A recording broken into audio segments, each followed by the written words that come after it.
balita para sa mga naghahanap ng trabaho sa ibang bansa. Nangangailangan po ng mas marami pang Pinoy workers ang bansang Croatia. Ang alok, walang placement fee, mataas na sahod at magandang kondisyon sa trabaho. Nagpapatrol, Zen Hernandez. Matagal nang iniisip ni Mercy na mag-abroad, kaya laging nakaabang sa mga anunsyo ng Department of Migrant Workers sa website at social media accounts.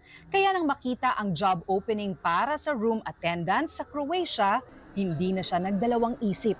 Parang i-grab ko na ito, yung government to government, tapos safety talaga ako dito po. Para sa anak ko rin po, makapag-aral ng maayos, makapagtapos ng pag-aral niya. Positive talaga yung ano ko na baka ito na yung chance. Nasa Pilipinas ngayon ang ilang matataas na opisyal ng Croatian government para formal na buksan ang pilot program para sa government-to-government o G2G hiring agreement sa Pilipinas. Ibig sabihin, ang pamahalaan ng Pilipinas mismo sa pamamagitan ng DMW ang direktang mangangasiwa sa recruitment, processing at deployment ng Pinoy workers papuntang Croatia. Ayon kay Croatia State Secretary Ivan Vidic, maraming trabaho ang kailangang punan sa kanilang bansa. Croatia is currently the second fastest growing economy in the European Union, which means very strong job creation and very high rise of salaries. What's good about the G2G program is that both nations guarantee safe and ethical recruitment and protection. Ayon pa sa Croatian government, katumbas ng 97,000 pesos ang average salary ng mga manggagawa sa Croatia.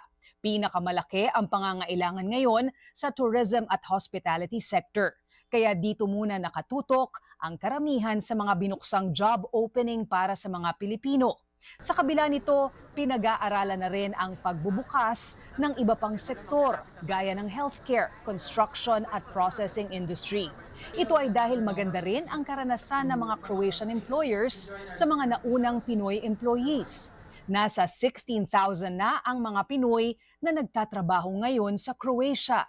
Because without the quality work that your citizens are providing, it would be very difficult for us, especially in sectors such as tourism and construction. So the perception is really very, very good. And people are very happy to have Filipinos in Croatia. Sa DMW website, makikita ang lahat ng government-to-government placement vacancies, kabilang ang mga trabaho sa Croatia. Makikita rin sa mga social media accounts ng DMW ang mga requirements para sa bawat posisyon, pati na ang detalye, gaya ng sahod at mga importanteng schedule. Bagamat tapos na ang deadline para sa submission ng application para sa cooks, waiters at room attendants, inaasahan na mabilis na masusundan ang mga job opening sa Croatia dahil 1,000 lahat ang Pinoy workers na kailangan ng mga hotel doon. Zen Hernandez, ABS-CBN News.